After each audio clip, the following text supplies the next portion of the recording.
Good morning, beautiful spiritual community in Las Vegas.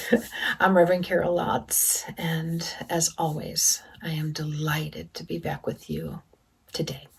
Thank you for joining us. Thank you for joining me. And I hope that this is a heart-opening time and a deepening time and a connected time to the love that you are, the love that I am, the love that we all are. So, I'd like to start with a story. This is a story about a mentor and a student. And the wise sage was just needing to teach his student a lesson. He wanted him to realize what was available to him was so much more than where he was living inside. So one day, when he realized that he had about enough of a poor attitude from his student, he asked his student to bring a handful of salt with him the next morning. Okay, so he comes in with a handful of salt, and his master teacher asks him to put it in a glass of water. So he pours the salt in the water, and then he says to drink it. So the student takes a sip of it, and he spits it out, and the master asked him, "How did that taste?" He responded, "Bitter, terrible, awful." I said, "Okay. When you come back tomorrow, bring another handful of salt, the same amount of salt." So he comes back the next morning reluctantly with another handful of salt.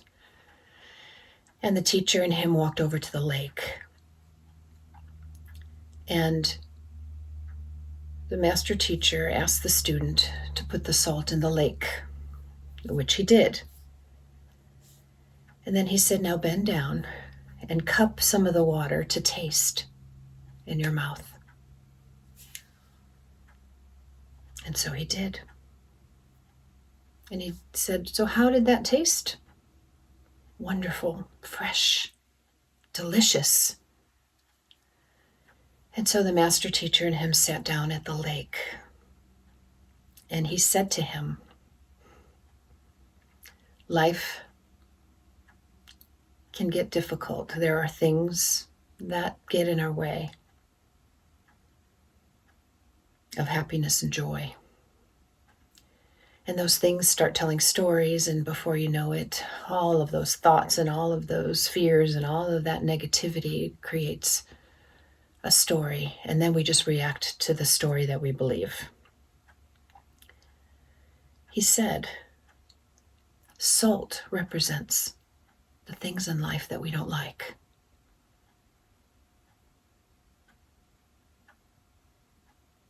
And salt in life happens for everyone." And then he said, "The same amount was put in the glass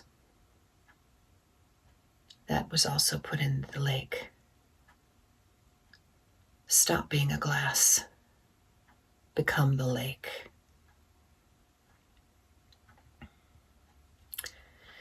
Well,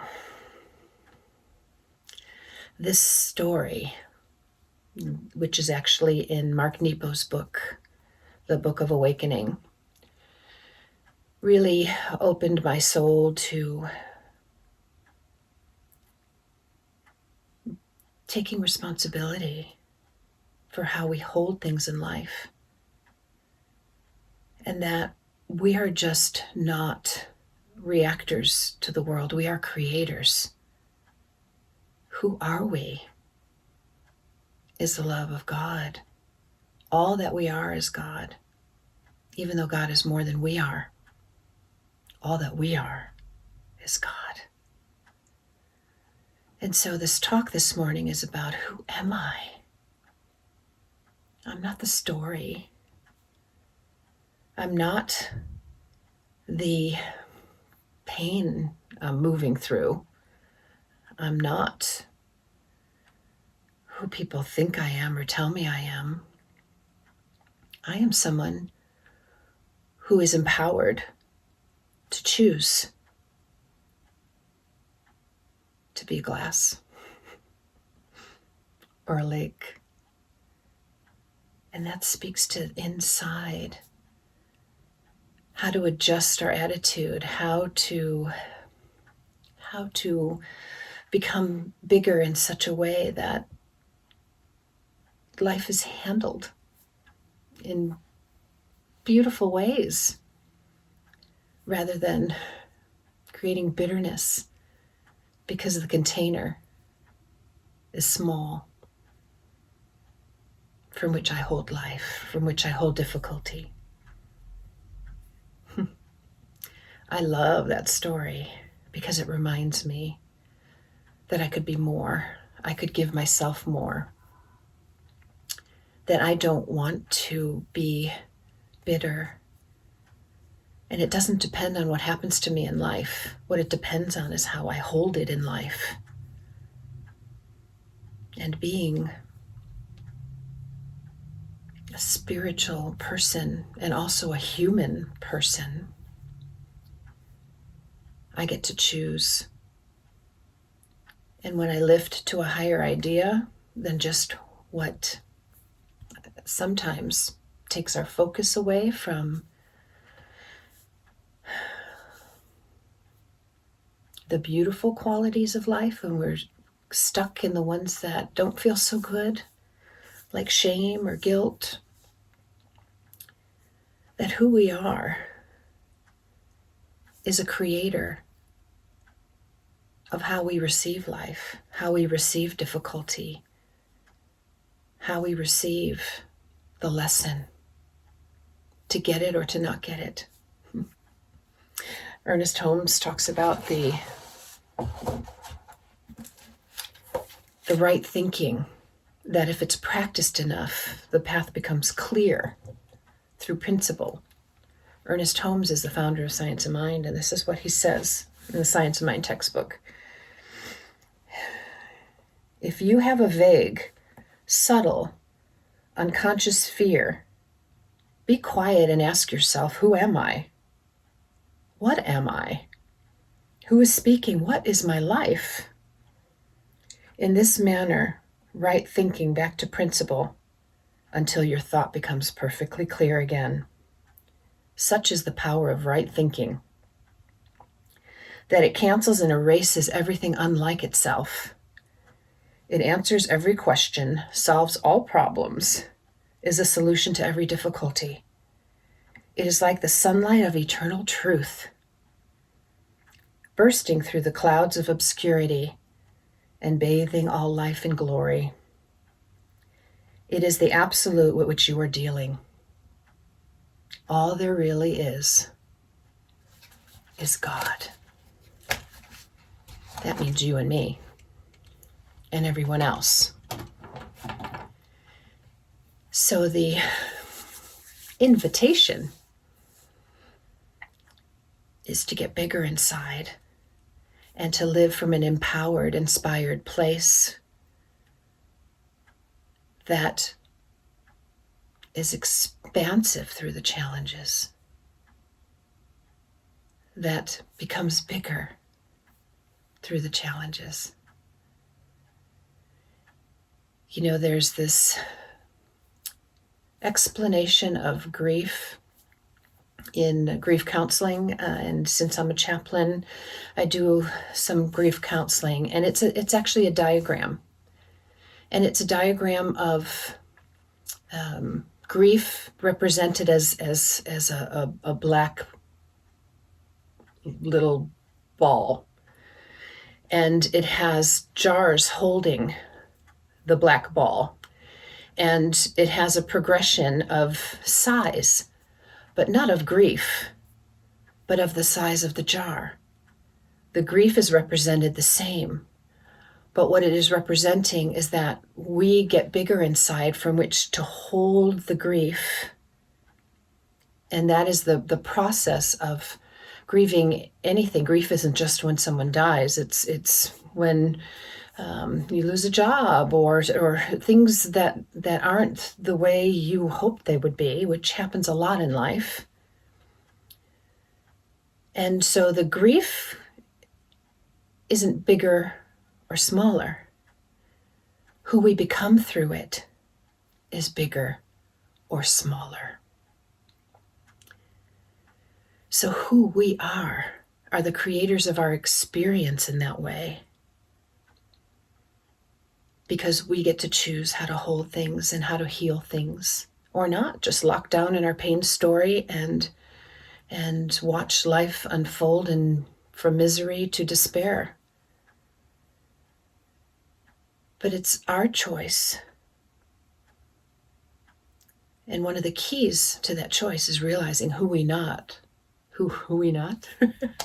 not, is a victim of our circumstances. When we look at everything that happens as an opportunity to grow in love, or to become a lake, or to learn, or to be better, or more compassionate, or more giving, because the journey of life is so rewarding and so meaningful when we find spaces and places where we really love ourselves, where we have meaning and purpose in such a way that we value ourselves. And so much of that is missing. That even I witness on a daily basis the most amazing people who don't know who they are. They don't give themselves any credit. We're so hard on ourselves, and that's what separates us from our source or the creator. We separate ourselves. We do that to ourselves. We put ourselves down. And when I realize that when I put myself down, I take God with me, that the last thing I want to do is put divine love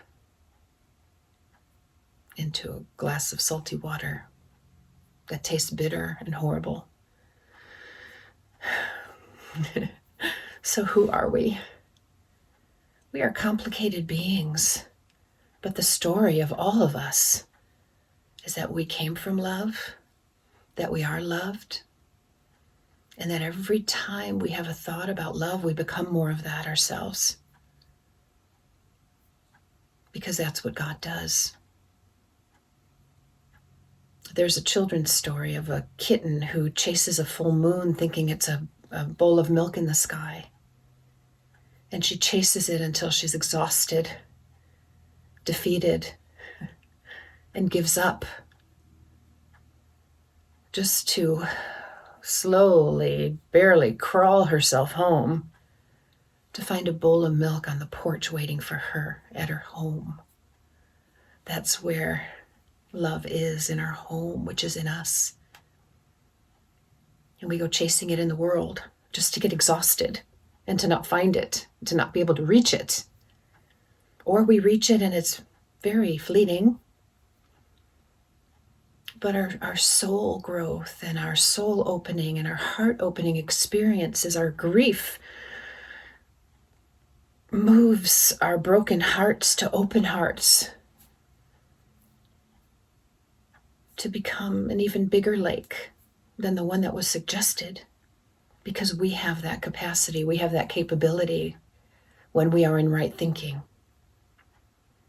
It's because who we are. And the more we chase that milk in the sky, the more we discover who we're not. And the more we realize where true home is, the more we realize how empowered we are with spiritual truth, how empowered we are with choice, how empowered we are to work on ourselves, to let go of the non-truth and to practice right thinking, the principle of right thinking, according to Ernest Holmes. What does right thinking mean for you?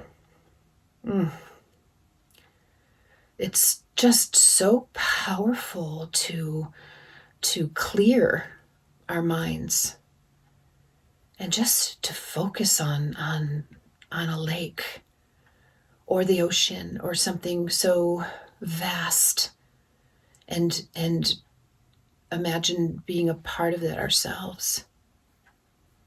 That very famously quoted Rumi about we are not the drop in an ocean, but we are the ocean in a drop. What if that were true? Can you believe that about yourself?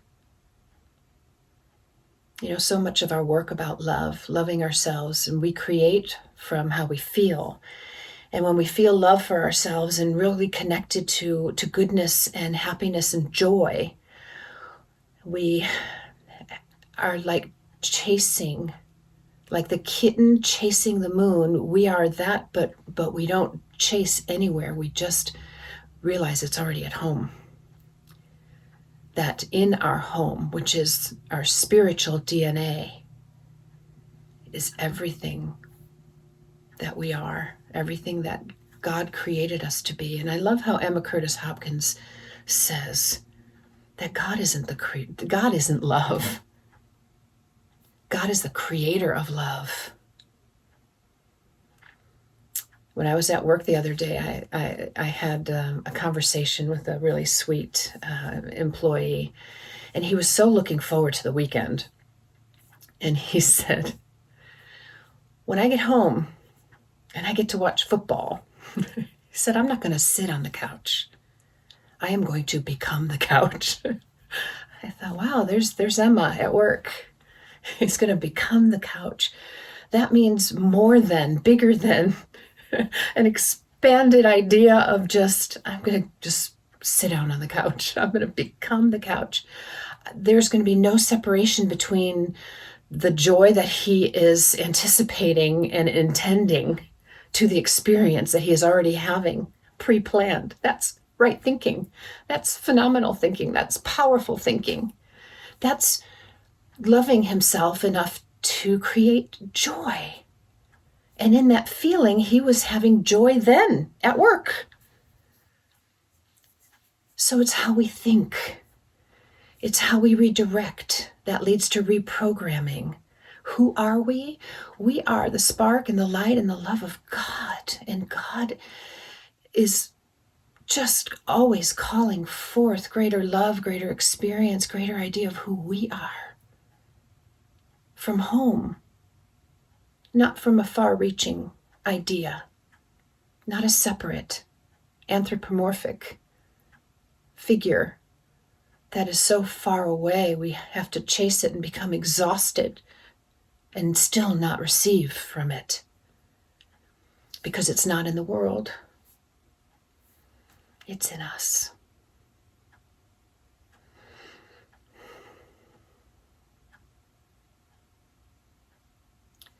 So, 3 questions to help support anywhere in you or in your life that you would much rather become the lake than the glass.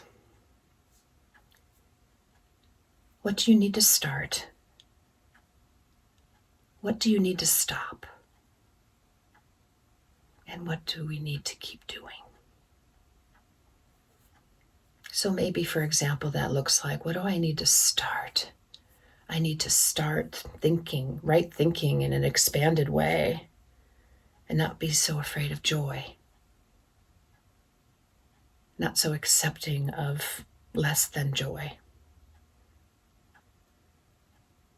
Maybe I'll start thinking about being the creator of joy. Not just finding joy, but creating it. And maybe I'll stop putting myself down, or maybe I'll stop limiting my thinking, because divine source is unlimited in me. It's me who is in the way. It's me who is living limitation, self-induced limitation, typically based on not remembering who I am. So maybe I'm going to stop the story of who I'm not. And what am I going to keep doing? I'm just going to keep loving myself through all of the ways that I learned to live open-hearted and from a soul perspective. Because the truth is we were born to shine. We were born to learn. We were born to love ourselves along the way. And somehow, some way, we got in the way of that. And today is the day to break free into a higher idea of who we know ourselves to be. Therefore, becoming love, not just creating it.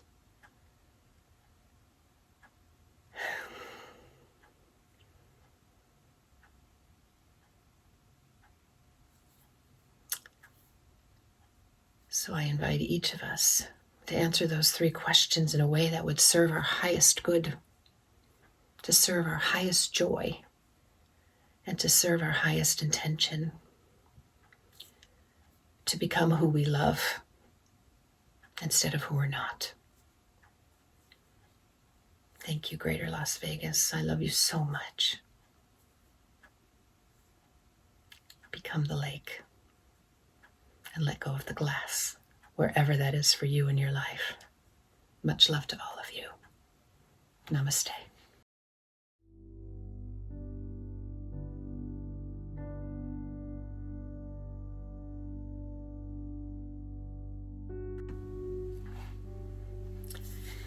And so this is the time to move into prayer. If you will close your eyes with me and turn within